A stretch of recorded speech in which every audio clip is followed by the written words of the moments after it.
So welcome to this podcast with me, Chris Jones, filmmaker, screenwriter, author of the Guerrilla Filmmakers Handbooks and founder of the London Screenwriters Festival. And we're, of course, talking all things Talent Campus, our total immersion program from the London Screenwriters Festival, specifically for screenwriters, storytellers, but also including filmmakers, actors, other people involved in that whole process. With us, we have James, who's, I think, in fact, you can tell me in a moment, a Talent Campus alumni whose spectacular ability to keep making films is quite astonishing. And we're here really to talk about how to basically keep pulling more and more and more out of the bag, relentlessly punching for success. So, welcome, James. First of all, whereabouts in the world are you, and what's the weather like?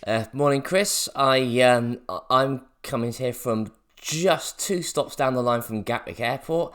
It's a lovely autumn morning. Looks like it's very, very sunny, but looks like it's cold and crisp, which is my favourite kind of weather. Right. So tell us about your Talent Campus adventure, very briefly. Right, yes. Well, I think I'd been to the LSF in 2018. I went to the first one in 2015 and thought, oh my God, I've got to do this every year if I can. And I remember I spoke to a bunch of people who'd done the Talent Campus 4 there. And when you were doing I think it was your closing speech at the end of the festival, and you said someone had given a testimonial that they were scared of what their life would be like if they had not done Talent Campus. And I thought, okay, I'll give this a go then, because I like what the LSF does, and this seems like it's a big deal. And I applied. I think there was an application process, and I got in, and there was 27 other people, if memory serves. And it started off, we did some, the wonderful Bob Schultz gave us a bunch of writing exercises over the Christmas period. And then the day before, most of us met up for dinner. It was round the corner from Regent's.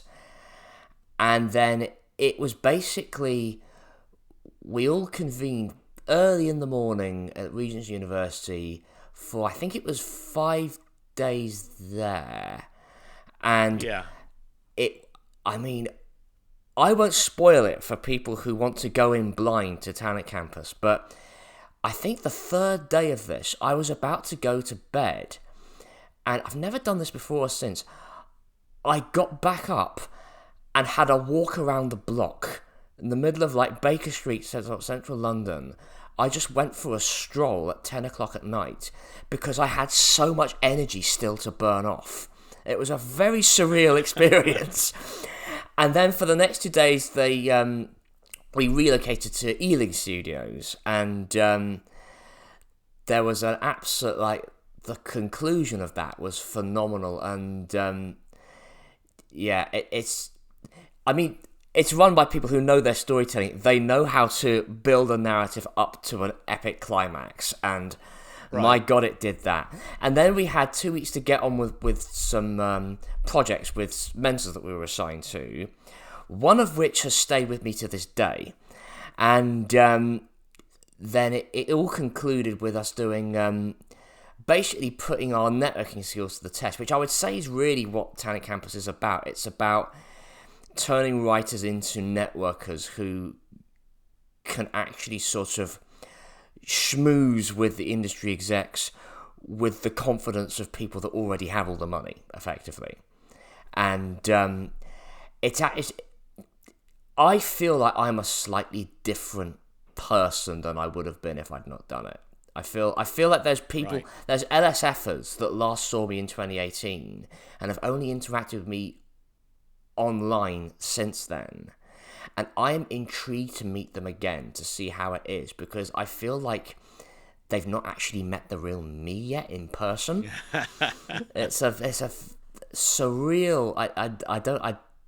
There's so many words to describe it, but it was a very wild, life-affirming thing. If you want a measure of what it's been like, the vast majority of the people in our group, Talent Campus 5, we're in a WhatsApp group, and to this day, we say good morning to each other every day, and there is some level of conversation in it every day. It has stayed that strong 5 years later.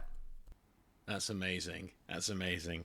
Well, we'll come into more detail about your Talent Campus experience at the end, but what I really want to drill down into right now is how you've managed to turn into effectively the Terminator. He will never stop of short films. How many have you made since Talent Campus? Since Talent Campus, I think I have made I've directed four, I think, four or five. Five, and I was writer producer of one, which technically we had started before Talent Campus, but I can go into more detail about that in a minute. But that was a film that, with hindsight, pre-Talent Campus was doomed, quite frankly, and after Talent Campus, I feel like we kind of saved it a little bit and turned it into a pretty decent short in the end. Right. So let's talk about that first film then, and then we'll step through some of the other films until your most recent ones, in terms of what you learned and what you would do differently and what advice you could offer people out of that experience. So let's jump into that. You made that distinction about you were in prep or conceptualized or script. Then you went to Talent Campus, and then everything changed. Well, I mean, the first thing that I would say that I learned from this film was that I am not a producer. It's but basically this was one that I had, and actually, to be fair, this did it was quite instrumental in giving me my kind of the main thing that I took forward. That's given me the drive that I have now, which is, personally, for me, it could be different for other people, but for me, if I want to get my films, my scripts made, I kind of have to direct them myself. At the moment, anyway. It's because this was one that I've written, and I'd been fully prepared to hand it to it was a sequel to a friend of mine's script, and I was happy to hand him the script. He had a director attached, and just go, okay, here's your script, good luck with it, the standard screenwriter route. I've never successfully managed to do that. The script has always come back to me, and then I've always ended up coming on to do more than write, that kind of thing. And this one, I'd written it, and as a short script, it was kind of a magnum opus. It was like 45 pages long. And the thing was, it's one of those things of how sometimes positivity can actually be a curse. That the director and writer of the original film that this was a sequel to had read the script and said, "This is the best short film script I've ever seen. If you can do this, it's going to be a masterpiece." I really wish we'd not heard that, because we tried our best to make this film work. There was no way in hell we were ever going to make it work, realistically. And we'd start... And why was that? Is it just too big? It was too big, it was too unwieldy, it was too ambitious. There wasn't enough focus. And after Talent Campus, basically, I went back to the director, and I actually brought one of the Talent Campus on board to help me with it, and we just said, guys, this has got to go from being 40 pages to being 15 pages. And we did do that. There was enough kind of sort of excess in that script that we could actually do that, which I think is a marker that the original script was probably never going to work. And so we almost started from scratch with it, and it was quite a long, difficult process. We had a bunch of we had a pandemic. One of the actors sadly suffered a stroke, and so had to be recast.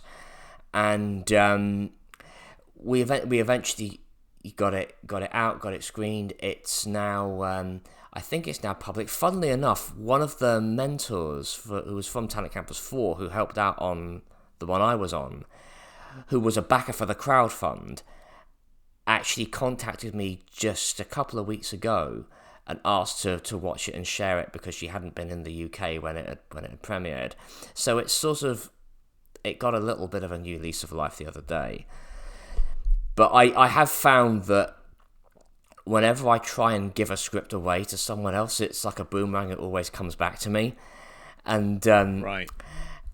and I found that the ones where I went, right, as I think I remember you saying the other day, the cavalry isn't coming, I got to do this myself. It's weird how much quicker that's tended to go.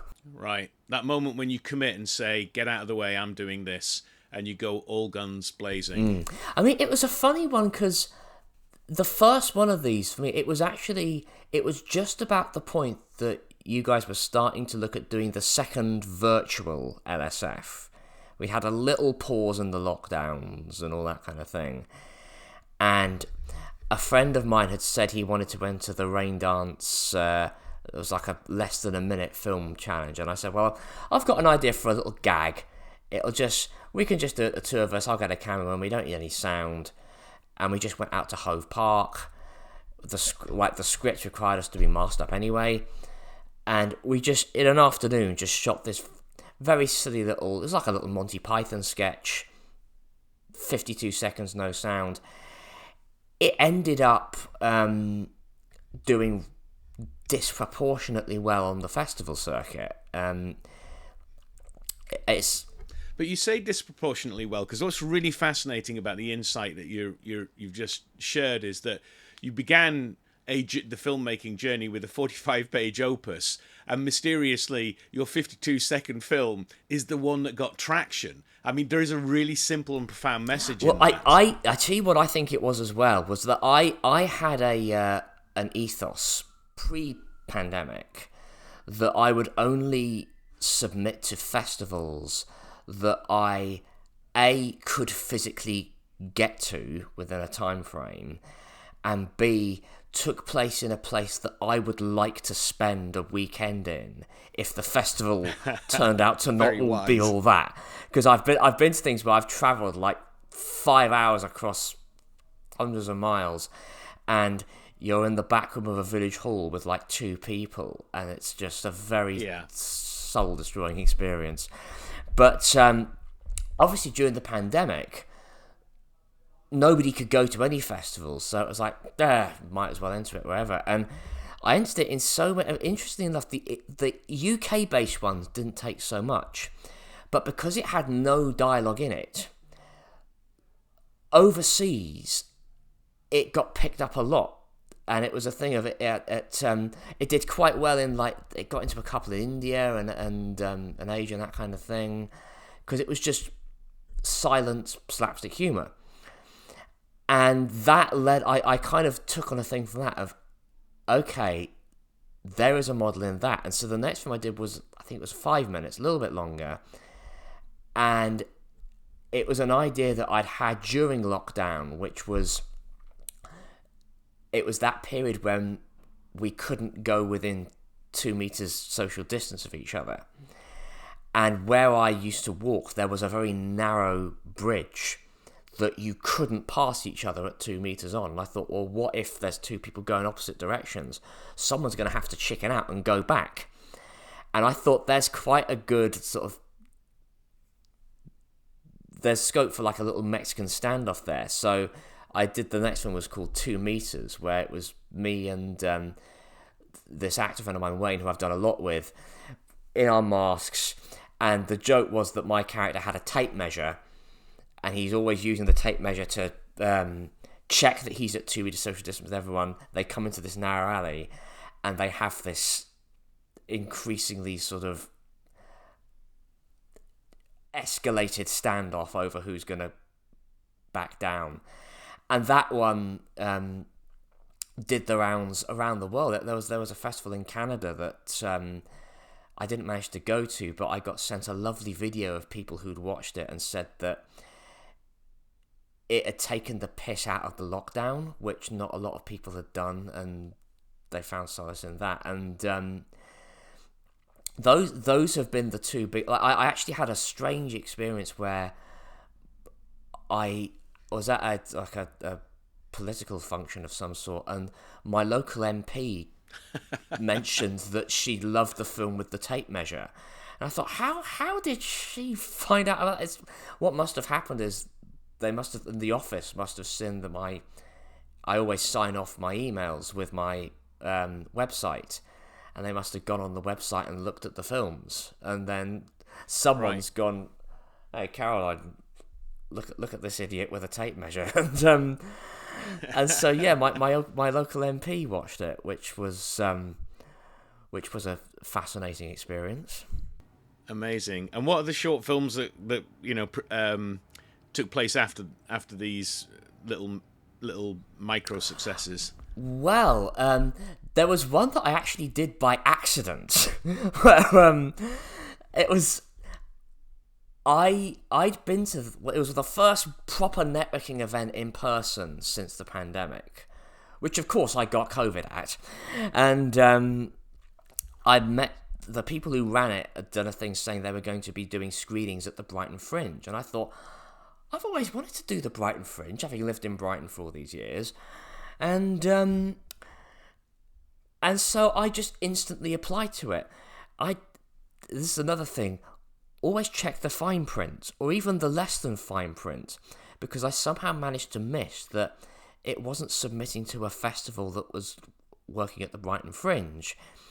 I'd entered a competition to make a short film in, I think it was like a month or something, that was a parody of one of the BAFTA winners. The competition is called the Dafters, which I do recommend people entering, because they pull out of a hat the name of a BAFTA winning film, and then you've got a certain amount of time and 300 quid to make a parody of it that's 6 minutes long.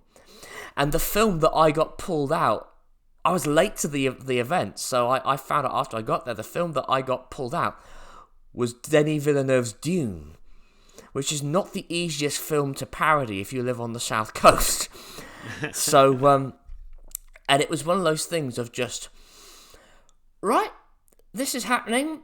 I know that the industry is going to throw bigger curveballs than this. I'm determined to get this done. And so we went out to Littlehampton Beach, which was the only place with enough sand to double for Arrakis. And we made a very silly French and Saunders-inspired spoof. We basically ambitiously tried to cover the whole plot of the first Dune film from beginning to end in 6 minutes.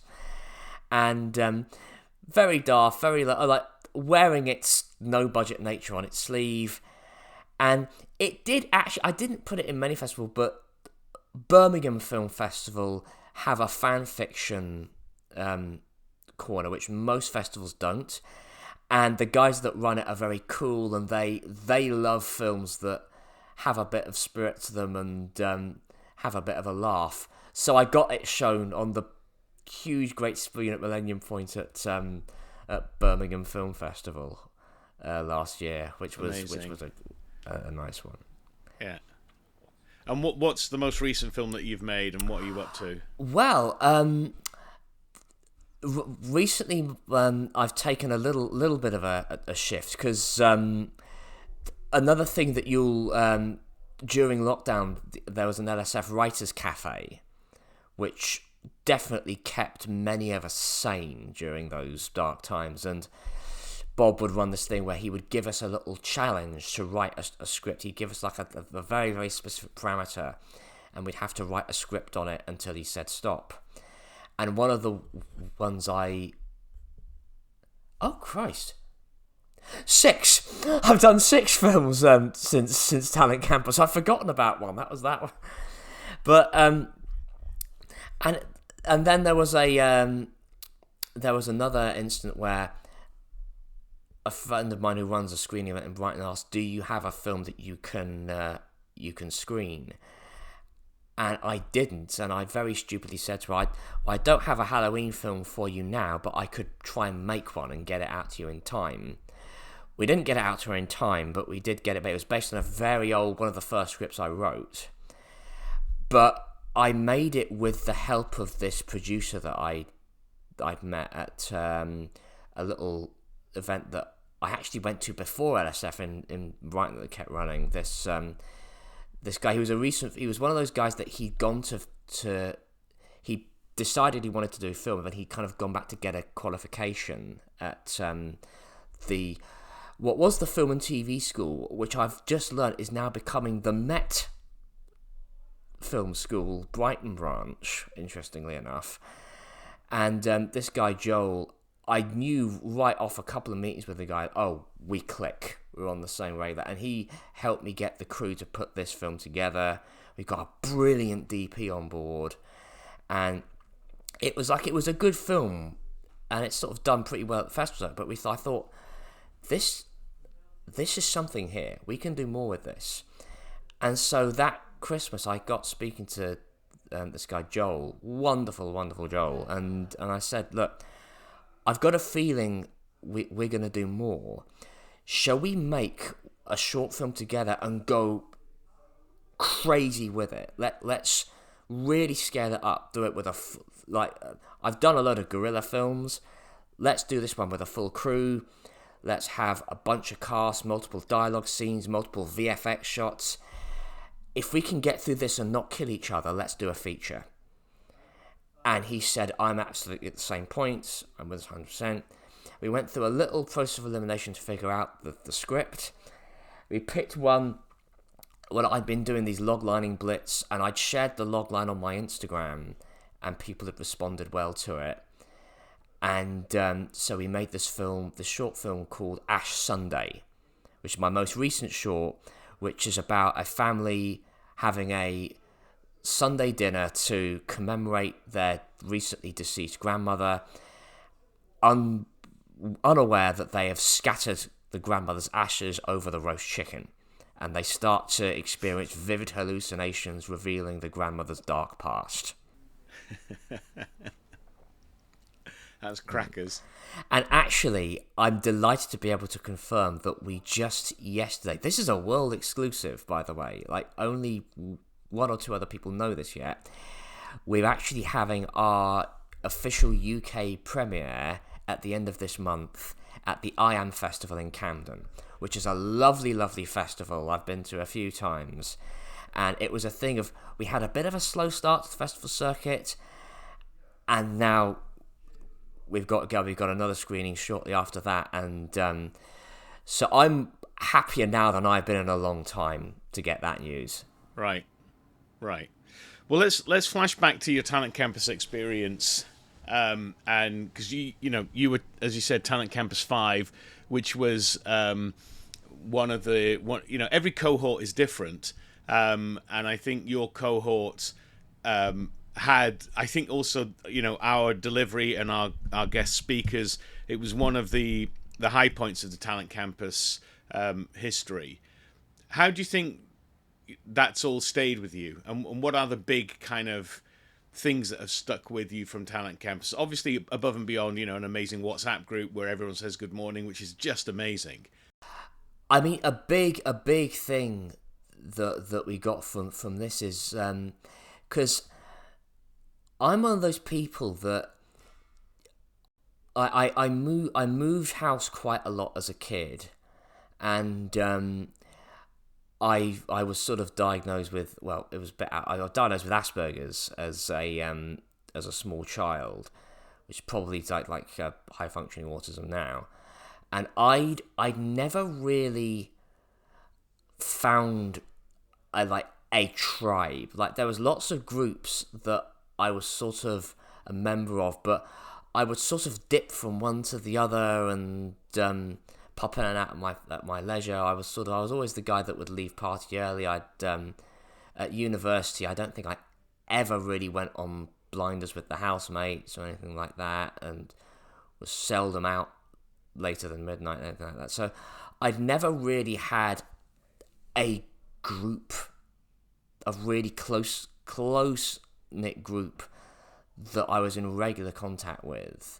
I mean, there was a couple of people that I had really very, very close friends, but this was a thing coming out of Talent Campus that we were quite a diverse group. We were sort of like a bunch of different ages, a bunch of different backgrounds, and but it was a thing of, if ever any of us has good news, we can share it in that group and everyone will share in it and everyone will be thrilled by it. If ever one of us has gone through hard times or is feeling frustrated with the process, as we all get from time to time, we're there to kind of share in each other and cheer each other up and that kind of thing. And most crucially, if any of us has got a script that they've just sort of finished and they want a pair of eyes on before they start taking risks and spending money on it, they've just got to say, who wants to have a look at this? Without fail, you will get at least 4 people going, send it over, I'm in, send it over, that kind of... and that, I mean, that was a very... It's sort of like, as a personal thing, it's very nourishing. From a writing profession standpoint, it's invaluable as well. Because it's a thing of... I remember early on in my career when I was flailing about, blowing a lot of money on getting professional feedback, and it's like, there's gold to be mined in all feedback, but some people will just get you, and some people just won't. And you need a little core of people that you know get you and are in your corner, and that the notes they give are because they want your script to be yours and great. They don't want it to be something else. And a large portion of our Talent Campus tribe have been that for me, and I'd like to feel like I've been that for them as well.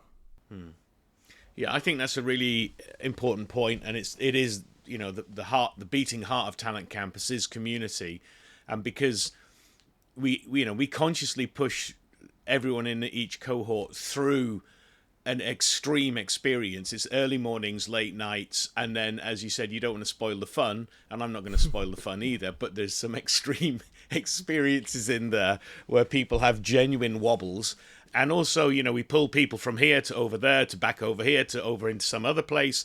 It's very, very moving all the time. It's very much a moving beast, but always in the pursuit of building bonds within the group, and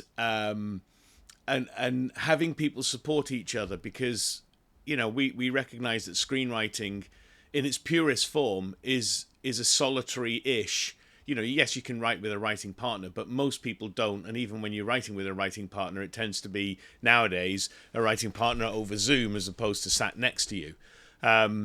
So it really does tackle head on that thing, and everybody, we kind of celebrate the different voices and the different it's not even genres or platforms. I mean, that's I suppose the professional way to describe it.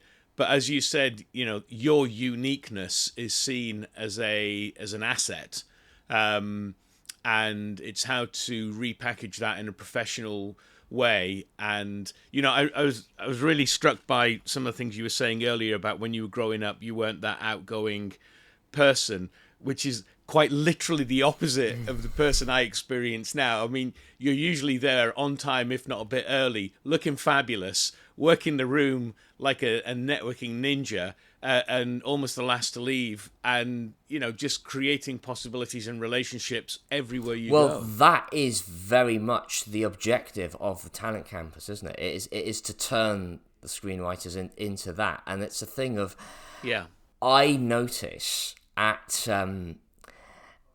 because we had a great networking event in Ely recently, and you do notice the talent campers in the room, versus, because a lot of the times when people have come to the LSF, they're screenwriters, or maybe you get some that are veterans, you get some that have written things that you've heard of, and then you get some who it's literally their first script, they're just tipping their toe into the business and sort of figuring out how stuff works. And I feel like the industry kind of tells writers to be a little bit sort of meek and like, don't be too big and impressive or you'll intimidate the directors and that kind of thing. And you've always been very on the screw that, be unapologetically the like the most leave the greatest bestest impression that you can make on people. And as I had the pleasure of helping out occasionally at your when you were training the Met film students on how to network, and it's interesting seeing sort of how much nuance you go into with them, and it's a thing of how makes you realize just how much you actually learn and develop in a very short time on the talent camps. I mean, you don't call it the ignition for nothing. Yeah, well, it's total immersion is I mean it's known in education, science literature, that one of the best ways to learn is a highly focused, sustained burst. So 40 hours in a 40-hour block is way better than 41 hours over 40 weeks. I mean, you could just, if you were learning to play piano, you can see that very clearly, that the muscle memory gets built because of the sustained intensity of it. And that's, again, it's core. Like, some people do look at the schedule and go, that's a bit intense. And yeah, it's intentional. It is designed to get you out of your head and into your body so that you can feel it rather than intellectualize it. And we writers are, brilliant intellectualizers. I mean, it's kind of what we do, is we think about stuff and reimagine it and package it into something that other people can receive and have an experience with. But sometimes you kind of just need to just let a bit of that go and just get into your body and enjoy the journey of just being fabulous. And you've got what you've got, you're going to do what you're going to do, so why not enjoy it and have fun? And mysteriously, when you do that, you suddenly become more charismatic, more hireable, a more stronger relationship in the room, and it's just a win-win, just all the way through. Yes, absolutely. And it's the thing is as well, is it's not just about developing that side. So it's not just about the networking and sort of impressing execs and producers and agents, directors, that kind of thing.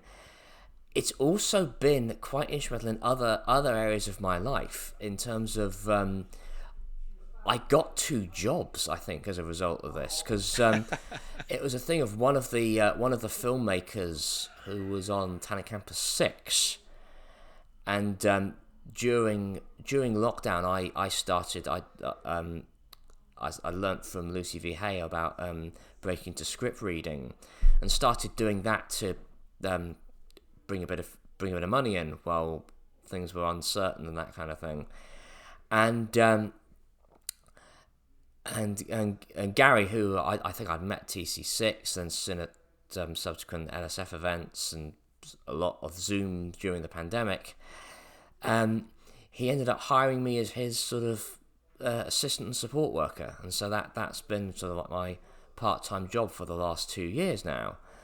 And similarly, my other at the time I did Talent Campus, I was volunteering at this dojo that I trained at in Brighton, and it was sort of a thing of I was sort of finding my feet with it. And I think the week after Talent Campus, the boss sort of said, "I'm going to move you to the classes where I can keep an eye on you, because a couple of people have been complaining that you don't seem to know what you're doing." I've just agreed to start teaching a new class there. So that's become my 3-day-a-week job. And I feel like it's a thing of, I was saying this to Bob the other day, that the level of energy that you need to talk to a load of people that could make or break your next project over the course of a few hours in a networking event and not be overrun and freaked out is absolutely the energy that you need to convince a bunch of 5-year-old kids to do a bunch of bizarre moves and make a bunch of bizarre noises that they would normally get told off for, and that kind of thing. It's I found that the energy that you bring from Talent Campus you can bring it everywhere. Really, it's not just specific to how you occur to film industry people. It's how you occur to all industry people and all walks of life. Yeah. I mean, I know from conversations with Talent Campers, one of the things that I keep getting asked for, and maybe we'll do this, is could you do Talent Campus just for not for screenwriters and filmmakers, but for like just people? Life coach. Because like my mum needs it, or my brother, or my husband, or my wife. So many people could benefit from this kind of acceleration and letting go of the stuff that we let go of on Talent Campus. Again, I don't want to go into too much detail because I don't want to spoil the fun for those people who are about to step into the adventure. But yeah, it's a very, very common thing that we get. And, you know, as we're talking about it, the cogs are going in my brain now, is maybe that's something we should get into. So, James, any final thoughts about Talent Campus, your experience, and, you know, what advice you might pass on to others who are considering it? I mean, one thing that I am definitely gonna, I definitely should sort of say about it is, I feel like this is an important sort of conversation in this day and age, is what an emotional experience it is. And a thing that I've noticed about myself post Talent Campus is, as you said, I've sort of become far more extroverted as a result, and far more kind of promoting the sort of absurder, quirkier parts of my personality as my brand, rather than things to be kind of hidden and that kind of thing. I'm also a lot more sort of, I find I'm more openly emotional than I was. Like it unlocked. It was a thing of on the final day, we were like that. There are plenty of tears shed during the process, and that's fine. In fact, I remember there was a moment that's very sticks out greatly for me, where one of us he'd been holding back and stuff a little bit, and he'd been quite sort of formal and uptight about stuff, and I could tell that there was a block, there was sort of something, and it was on the last day he started talking about a difficult family thing, and then you just hugged him, and then he just broke down. It was like the end of Good Will Hunting. And normally, like when that happens, that's really awkward. Like, oh my God, is that guy all right? Not in this case. In this case, it was a relief. It was, oh yes, okay, there we are. We're back on track, that kind of thing. And it's something I'm grateful for. And I wish I'd come to that sort of sooner in life, really. It's like, I think there's Scott Myers, the LSF regular, brilliant sort of story teacher. It talks about thesis, antithesis, synthesis. And I feel like Talent Campus was in certainly for me, and I think for a lot of others, it was our sort of synthesis of, you know, your thesis as a kid, where you've got all of this untamed sort of, it's all there. And then I feel like in like adolescence, there's the antithesis world, where you kind of mask and bury sides of your personality to look cooler, to be more sociable, to sort of charm the people you want to charm, because you're worried that you'll be a pariah if you don't. And I feel like post Talent Campus, it's been very much the synthesis of, I'm letting the kid side of me rule a little bit more, but with the framework that I built in the teenage years. There was I don't know whether to say it. There was a thing about there's a moment where I can't remember the exact context of it. We choose names for ourselves, and the name I chose myself was like a pet name that my mum had for me as a kid that was always ridiculous, and it was a thing of, I feel like we've all become maybe sort of like a merge of like when I grow up I want to be that as a kid, and this is cool, this is who I am, this is fine as a, we kind of merged. I've certainly merged those two together, and I think I'm happier with myself than I was as I sort of like I'm entering my 30s, I feel so much better about myself than I did certainly in my early 20s. And I do feel like a bunch of things have happened, but I think a big part of that was Talent Campus 5. I mean, I think it's a really salient point that you raise about emotion. And, there's a huge paradox, isn't there, that as storytellers, like, our prime job is to delve into the emotion and to be as honest and authentic and put that onto the page. And while simultaneously kind of pretending that everything's okay. And that's partly a protection mechanism, but the ability to be in a tribe and for us all to go, actually, it's not necessarily that I'm not okay, but there's this stuff, and I'd really like to talk about this stuff. I'd really like to be authentic about who I am, because if I can be authentic about who I am with this group of people, maybe I'll have the courage to be more authentic in what I put on the page, more me, more true, more, and then it becomes more essential, because so much of what we read is so homogenized. It's a version of something else instead of actually my truth, using the framework of good storytelling, of course, so structure and characters and all of that stuff. That's why we have Samantha Hawley and John York and all of those people come and beat us about. Who were all on Talent Campus 5. All those names. Yeah, amazing. And they're coming on the next Talent Campus too. And we got amazing other new people coming to train and teach, and we got some new stuff in the curriculum. But it's fundamentally all in service of those few things that you've mentioned about putting yourself out there in the most engaging, authentic sort of way without fear. And it's not necessarily about learning how to overcome the fear, but it's almost about not even going to fear in the first place. Like, it just doesn't even show up. And then having like the faith in yourself to share your story more authentically, and the stories that you want to tell more authentically. It just makes people glow and vibrate and just become so much more charismatic and powerful, and therefore more producible. And before I forget, because I feel like this is I can't believe it's taken me this long to clock this. As soon as we wrap up here, I'm going into London to have a meeting and catch up with one of my fellow talent campers. Right. Amazing. Yeah. Amazing. Okay, well, look, we should probably leave it there, James. Any other final thoughts? One piece of advice. I always ask people to do this. What piece of advice would you give a creative person? It can be anything you want, including eat green food, but anything.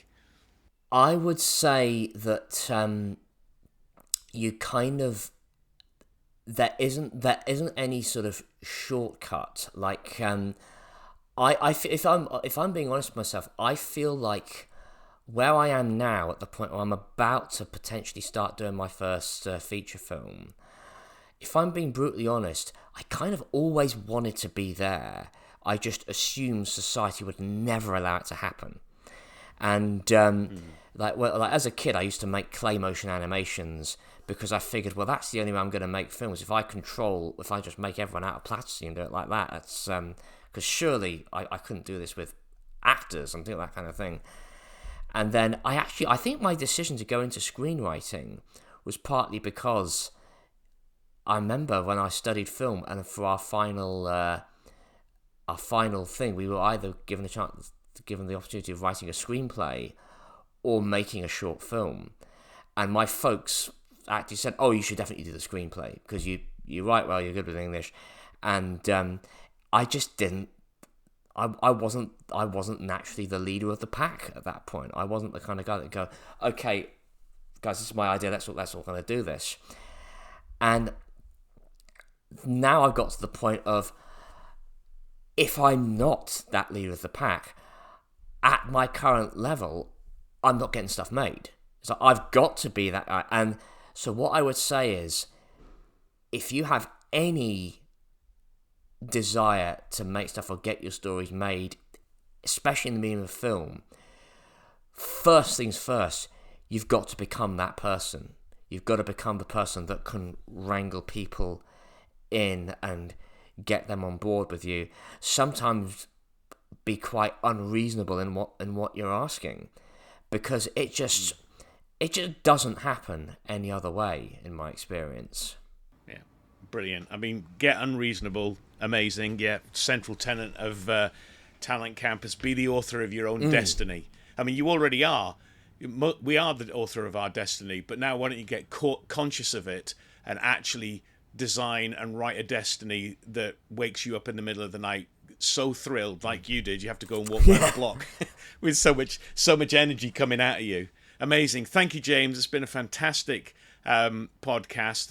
If you can send me some links for some of your short films that are online, we'll put those on the page Absolutely. with it. And I look forward to seeing you at the next thing. And if I don't see you before, I will see you on the red carpet at the Oscars. Oh, here's hoping. Thanks ever so much, Trish. Thanks, James.